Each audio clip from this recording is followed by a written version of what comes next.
آلہ وصحبہ اجمعین وبعد قال اللہ تعالی فی کلامہ المجید اعوذ باللہ من الشیطان الرجیم بسم اللہ الرحمن الرحیم ود کثیر من اہل الکتاب لو یردونکم من بعد ایمانکم کفارا حسدا من عند انفسہم۔ حضرات گرامی، کل تراویح میں جن آیتوں کی تلاوت کی گئی ہے اس میں سے ایک آیت میں نے آپ حضرات کے سامنے اس کا ابتدائی حصہ پڑھا ہے اور اسی آیت سے متعلق کچھ گفتگو ہوگی۔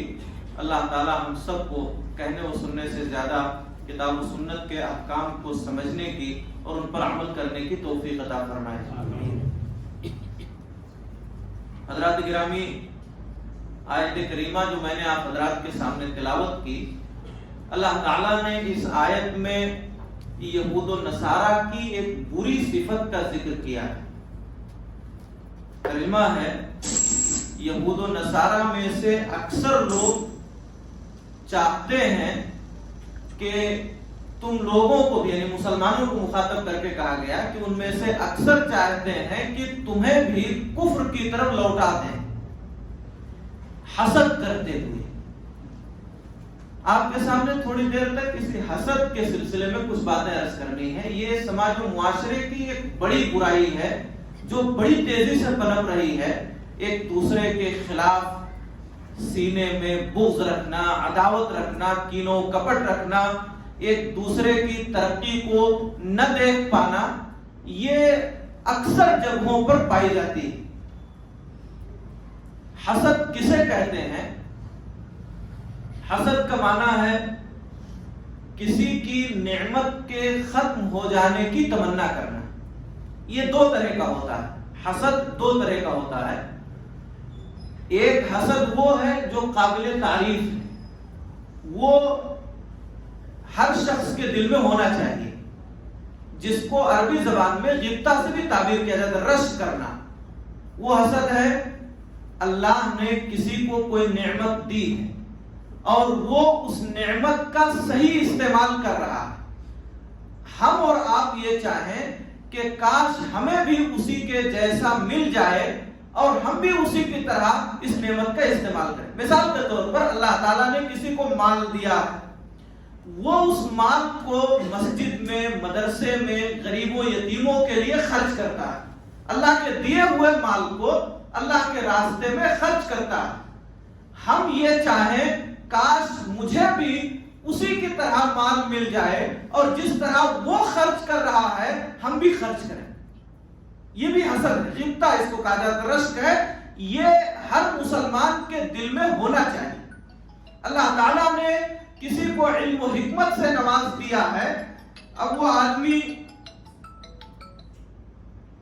اللہ تعالیٰ نے کسی کو علم و حکمت سے نوازا اور وہ شخص جو ہے اس علم کے ذریعے سے دوسروں کو رہنمائی کرتا ہے، دوسروں کو دین کی باتیں بتاتا ہے، غلط راستے سے انہیں روکتا ہے۔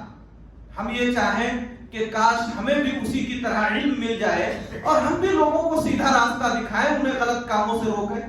تو یہ حسد کی وہ قسم ہے جو جائز ہے، ممدوح ہے، قابل تعریف ہے، یہ ہر مسلمان کے دل میں ہونی چاہیے۔ میں اس کو حسد کیوں کہہ رہا ہوں؟ اس لیے کہ کتاب و سنت میں اس کے لیے بھی لفظ حسد ہی استعمال ہوا۔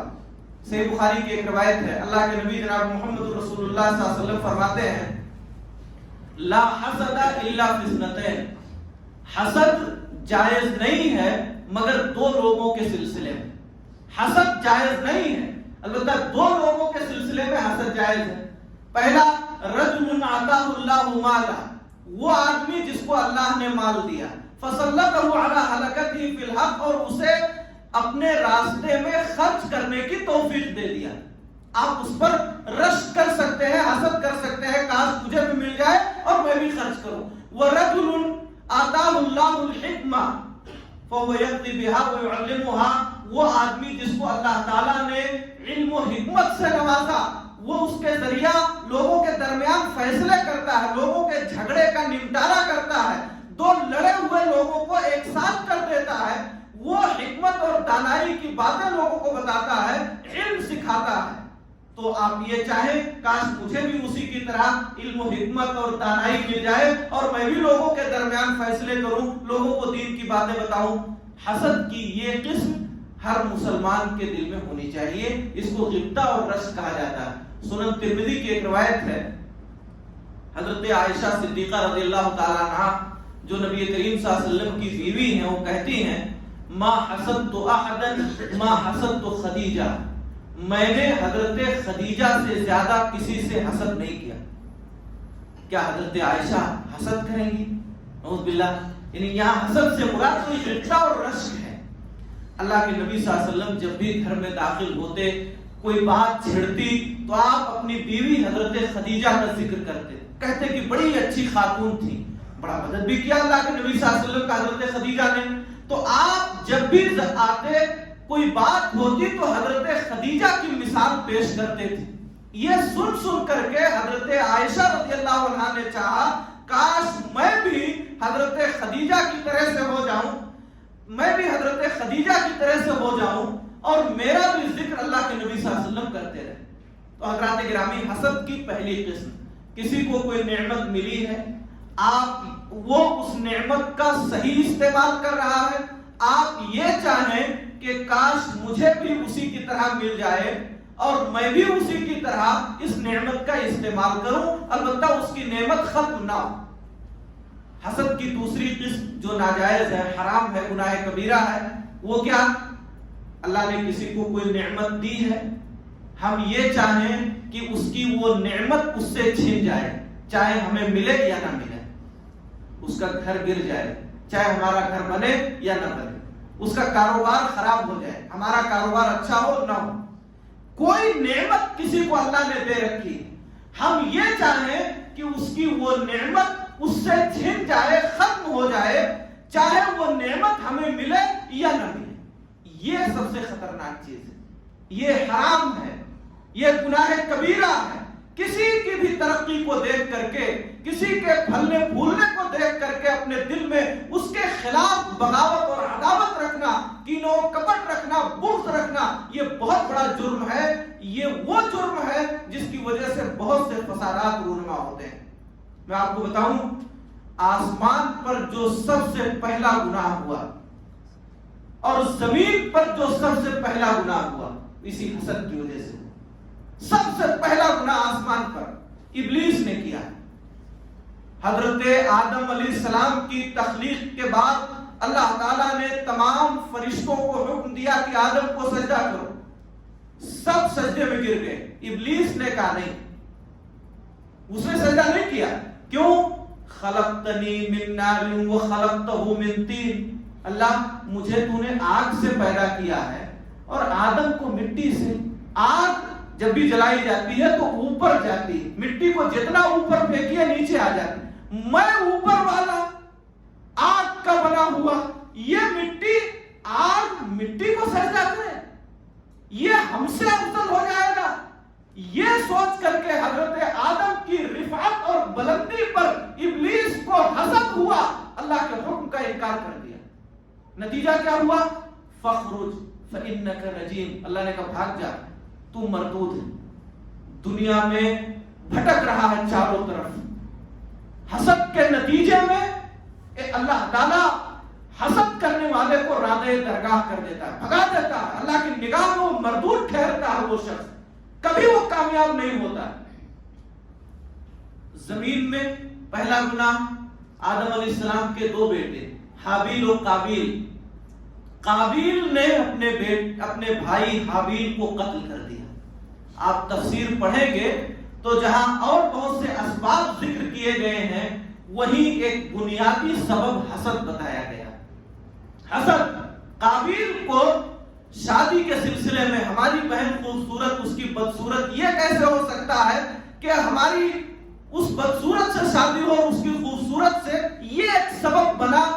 حابیل اور قابیل کے درمیان قابیل نے اپنے بھائی حابیل کو قتل کر دیا۔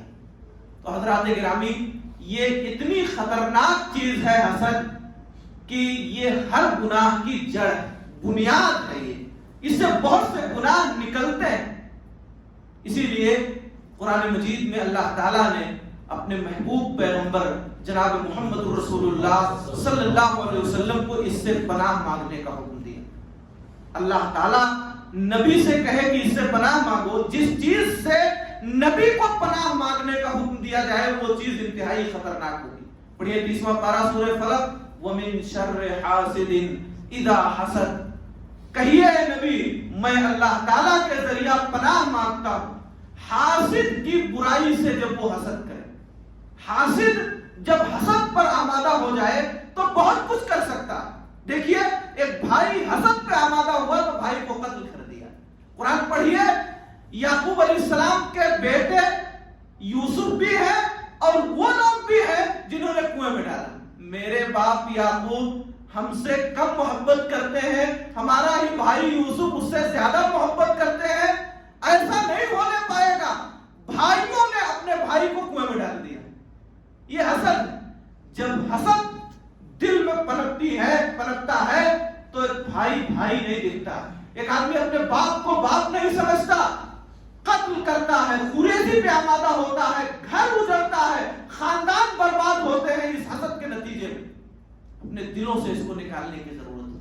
قرآن مجید میں اللہ تعالیٰ نے حسد کرنے والوں پر تعجب کیا ہے۔ اللہ فرما رہا ہے گھر ہم نے دیا ہے، مال و دولت ہم نے دیا ہے، خوبصورتی ہم نے دی ہے، عہدہ و منصب ہم نے دیا ہے، اس انسان کو دینے والا میں ہوں، اس سے کاہے حسد کر رہے ہو؟ مانگو مجھ سے۔ ام یحسدون الناس علی ما آتاہم اللہ من فضل، کیا یہ لوگ لوگوں سے حسد کرتے ہیں؟ اللہ کے دیے ہوئے فضل کی وجہ سے اس کا گھر بڑا ہو گیا تو اس سے حسد کرنے لگے، وہ خوبصورت ہے اس لیے اس سے حسد کرنے لگے، اس کا کاروبار اچھا ہے اس لیے حسد کر رہے۔ ارے تم بھی اللہ سے مانگو، اللہ نے اسے گھر دیا ہے تمہیں بھی دے سکتا ہے، اللہ نے اس کا کاروبار اچھا کیا ہے تمہارا کاروبار بھی اچھا کر سکتا ہے، تم اس سے حسد کیوں کر رہے ہو؟ قرآن مجید میں اللہ تعالیٰ نے حسد کے سلسلے میں کہا ہے یہ کافروں کا شیوا ہے، یہ یہودیوں کا شیوا ہے، یہ نصارہ کی عادت ہے۔ اللہ کے ایمان والے بندے حسد نہیں کرتے۔ مکہ سے جو لوگ ہجرت کر کے مدینہ آئے خالی ہاتھ آئے، کچھ لے کے نہیں آئے تھے، خالی ہاتھ مدینہ آئے ہیں، گھر چھوڑ دیا، کاروبار چھوڑ دیا، بیوی بچے چھوڑ دیے، سب کچھ چھوڑ چھاڑ کر کے آ گئے ہیں مدینہ۔ اللہ کے نبی صلی اللہ علیہ وسلم نے دیکھا بے سہارا ہے، کچھ نہیں ہے، آپ سے ان کی پریشانی دیکھی نہ گئی، مدینہ والوں کو بلایا، کہا انصار یہ مکہ سے آئے ہوئے تمہارے بھائی پریشان حال ہیں، ان کو تم اپنا بھائی بنا لیا۔ ان لوگوں نے اپنے گھر میں، اپنی زمین میں، اپنے جائیداد میں حصہ دے دیا۔ پھر اس کے بعد انہیں بازار کا راستہ دکھایا۔ مکہ سے آئے ہوئے یہ بے سہارا لوگ جنہیں مدینہ کے لوگوں نے سہارا دیا ہے، جب بازار کی طرف نکلے، کاروبار شروع کیا تو بعض لوگ مدینہ والوں سے بڑھ گئے، خوب ترقی کیا، لیکن کبھی بھی مدینہ والے ان سے جلے نہیں۔ 450 کلومیٹر دور سے آ کر ہمیں سے سب کچھ لے کر کے ہماری ہی رہنمائی میں ہم سے آگے بڑھ گیا، فطری طور پر تکلیف ہو جاتی ہے۔ دوسرے اسٹیٹ کا آدمی کسی دوسرے اسٹیٹ میں آ کر کے اگر ترقی کر جائے تو تکلیف ہونے لگتی ہے فطرتاً، ارے اتنا دور سے آ کر کے اور ہم سے آگے بڑھ گیا۔ 450 کلومیٹر دور سے آئے ہوئے مکہ کے لوگ جب ترقی کر گئے، کاروبار میں بڑھ گئے، خوب نوازا اللہ نے، جن لوگوں نے مدد کی تھی انہوں نے کبھی اپنے دلوں میں ان کے لیے حسد پیدا نہیں کیا۔ اللہ نے قرآن میں تعریف کی ان کی، وَلَا يَجِدُونَ فِي صُدُورِهِمْ حَاجَةً مِّمَّا أُوتُوا، جو کچھ اللہ تعالیٰ نے ان کو دے دیا ہے مکہ والوں کو، یہ مدینہ والے اس کے سلسلے میں اپنے دل میں کچھ بھی نہیں رکھتے، کچھ بھی نہیں رکھتے۔ قرآن پڑھی، اللہ نے ان کی تعریف کی، دعا سکھائی اللہ نے قرآن میں، حسد سے بچنے کی دعا سکھائی، ربنا اغفر لنا ولإخواننا الذين سبقونا بالإيمان ولا تجعل في قلوبنا غلا للذين آمنوا، اے ہمارے رب ہمیں بخش دے، ہمارے ان بھائیوں کو بخش دے جو ہم سے پہلے جا چکے، اور اے اللہ ہمارے دلوں میں کسی کے لیے کینہ، حسد، بغض نہ رکھ، ولا تجعل في قلوبنا غلا للذين آمنوا، اے اللہ ایمان والے لوگوں کے لیے مومن بھائیوں کے لیے ہمارے دلوں کو صاف کر دے. اس دل میں کسی طرح کا کین و کپٹ نہ رکھنا ہے. تو ہی رحم کرنے والا اور بخشنے والا. دعا سکھائی اللہ نے مومنوں. آپ پڑھیے حدیث کا ذخیرہ, متعدد حدیث نبی کریم جناب محمد رسول اللہ صلی اللہ علیہ وسلم کی جو بتا رہی ہے کہ حسد انتہائی ہلاکت خیز چیز ہے. آپ نے فرمایا دب الیکم داء الامم من قبلکم, اے لوگوں تمہارے اندر تم سے پہلے جو لوگ تھے یہود و نصارہ, ان کی کچھ برائیاں تمہارے اندر آ جائیں گی. تمہارے اندر وہ برائیاں آ جائیں گی, تمہارے دین کو ختم کر دیں گی. وہ تمہارے دین کو ختم کر دیں گے. حالقۃ الدین لا حالقۃ الشعر, تمہارے دین کو چھیل دیں گی, یہ تمہارے بال کو نہیں. اور وہ بیماریاں کیا ہے؟ الحسد والبغضاء, حسد اور بغض. اور اگر ہم اور آپ حسد نہ کریں, اپنے دل کو پاک صاف رکھیں, تو یہ دل کا پاک صاف رکھنا, حسد نہ کرنا, یہ جنت میں داخلے کا ذریعہ ہے. سنن ابن ماجہ کی ایک روایت ہے, نبی کریم جناب محمد رسول اللہ صلی اللہ علیہ وسلم مسجد نبوی میں درس دے رہے ہیں. دوران درس آپ نے کہا ابھی اس راستے سے ایک آدمی آئے گا جو جنتی ہے. تمام لوگوں کی نگاہیں اس طرف ہو گئیں. آخر کون خوش نصیب ہے جسے زبان رسالت میں آپ جنت کی بشارت دے رہی. ایک آدمی آیا, مجلس میں بیٹھا, مجلس ختم ہوئی چلا گیا. دوسرے دن پھر مجلس قائم ہے, پھر آپ نے وہی بات دہرائی, ابھی اس وادی سے ایک آدمی آئے گا جو جنتی ہے. پھر وہی آدمی آیا. تیسرے دن پھر آپ نے کہا ابھی اس راستے سے ایک آدمی آئے گا جو جنتی ہے. پھر وہی آدمی آیا. عبداللہ ابن عمرو ابن عاص رضی اللہ عنہ اس کے گھر پہنچ گئے. شام کو گھر گئے, کہا ہمارے گھر میں فلاں سے جھگڑا ہو گیا, ہم کو اپنا مہمان بنا لیجئے. کہا ٹھیک ہے, رکیے. رات رکے, کھانا کھایا, سوئے. رات بھر دیکھا کہ وہ آدمی عبادت کیا کرتا ہے, اس کا عمل کیا ہے, اسی لیے گئے. رات نماز فجر ہوئی, بیدار ہوئے. فجر پڑھنے کے بعد اس سے کہا کہ سنو اللہ کے بندے, میرے بھائی, میرے گھر میں کسی سے جھگڑا نہیں ہوا. نبی صلی اللہ علیہ وسلم نے تمہیں 3 دن جنت کی بشارت دی. میں یہ دیکھنے آیا تھا کہ رات میں تم عمل کیا کرتے ہو. دن میں تو صاف رہتے ہو, دیکھتا ہوں. رات میں تم عمل کیا کرتے ہو تاکہ میں بھی وہی عمل کروں اور میں بھی جنتی ہو جاؤں. یہ ان لوگوں کے جذبات تھے, یہ ان کی خواہشیں تھی. جب نبی سے سنتے تھے کہ فلاں جنتی ہے تو اس کا عمل معلوم کرنے لگتے تھے کہ وہ نیکیاں کون سی کرتا ہے تاکہ ہم بھی کریں اور ہم بھی جنتی ہو جائیں. تو اس شخص نے کہا سنو, جو تم نے رات میں دیکھا ہے وہی عمل ہے ہمارا. ایسا نہیں ہے کہ تمہاری وجہ سے ہم نے نہیں کیا, ایسے ہی بس ہمارا عمل کبھی اٹھ کر کے ہم نے تہجد پڑھ لیا, کبھی نہیں پڑھا, رات میں سو گئے. ہمارا عمل اتنا ہی ہے جتنا تم نے دیکھا ہے. ہاں ایک چیز ہے, میں اپنے دل میں کسی مسلمان کے لیے کینہ, حسد اور بغض نہیں رکھتا. یہ میرا دل تمام مومنوں کے لیے آئینے کی طرح ہے, پاک صاف ہے. اس دل میں کسی کے لیے بغض نہیں ہے, نفرت نہیں ہے, حسد نہیں ہے. عبداللہ ابن عمرو ابن عاص نے کہا یہی چیز ہے جس کی وجہ سے تمہیں جنت کی بشارت ملی. حضرات گرامی, اگر یہ دل صاف ہو جائے, اس میں بغض نہ رہے, حسد نہ رہے, کین و کپٹ نہ رہے, یقین مانیے جنت میں داخلے کا ذریعہ ہوگا, صحت اور تندرستی کا ذریعہ ہوگا. ایک مرتبہ ایک تابعی کہتے ہیں ہم لوگ بازار میں گھوم رہے تھے, دیکھا ایک آدمی 120 سال کی عمر کا. کتنے عمر کا؟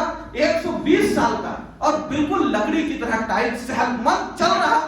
120 سال کا آدمی اور چلے بڑھیا سے. تعجب ہوا تو اس بوڑھے سے پوچھا ان لوگوں نے آخر تمہاری صحت کا راز کیا ہے؟ تو اس نے کہا, مولانا جانتے ہیں, ترکت الحسد فبقی الجسد. کیا کہا؟ میں نے حسد چھوڑ دیا تو جسم باقی رہا. آپ کسی سے حسد کریں گے تو ٹینشن میں رہیں گے, اور وہ ٹینشن آپ کے جسم میں شوگر پیدا کر دے گا, بلڈ پریشر آپ کا بڑھا دے گا. کیسے اس کا بڑھ رہا ہے, اس کو سوچ کر کے آپ پریشان ہوں گے, دنیا بھر کی بیماریوں کے شکار ہو جائیں گے, صحت مند نہیں رہ پائیں گے. اور اگر آپ نے حسد چھوڑ دیا, وہ کیا کر رہا اس سے مطلب آپ اپنی دنیا میں مست ہیں, صحت مند رہیں.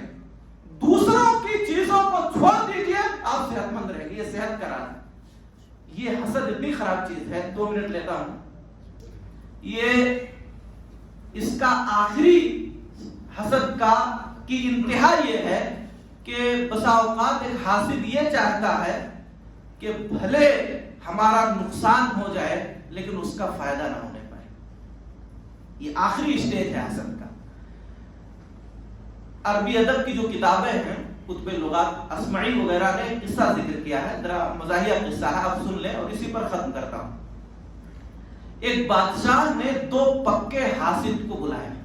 2 بڑے حسد کرنے والوں کو بادشاہ نے بلایا. بلانے کے بعد ان سے کہا کہ مانگو, مجھ سے مانگو. جو مانگو گے, جو آدمی مطالبہ کرے گا اس کو جو مانگے گا دے دوں گا, اور جو چپ رہے گا اس کو ڈبل دوں گا. اگر اس نے 1000 مانگا ہے تو اس کو 1000 دے دیں گے, اور جس نے مانگا نہیں ہے اس کو 2000 دوں گا. دونوں مانگ ہی نہیں رہے. وہ کہہ رہا تم مانگو, وہ کہہ رہا تم مانگو. دیر ہوئی, بادشاہ نے کہا جلدی مانگو نہیں گردن اڑوا دیں گے تمہاری. مرتا کیا نہ کرتا. حاسد تو حاسد. ایک بولا, کہا بادشاہ سلامت, میری ایک آنکھ پھوڑ دی جائے. کاہے؟ تاکہ اس کی دونوں پھوڑ دی جائے. اگر اسے 1000 زیادہ مل جائے گا تو اس کا کیا نقصان ہوگا. لیکن حسد یہ ہے اگرچہ ہماری آنکھ پھوٹ جائے لیکن اس کو زیادہ نہ ملے. دعا اللہ تعالی ہم سب کو حسد سے محفوظ رکھے. پروردگار عالم ہمارے دلوں کو کینوں, کپٹ, بغض و عناد اور دشمنی سے محفوظ رکھے. اللہ اس دل کو تمام مسلمانوں کے لیے آئینے کی طرح صاف فرما دے. الہ العالمین ہم سب کو نیک عمل کی توفیق عطا فرما, ہر طرح کی برائیوں سے بچنے کی توفیق عطا فرما.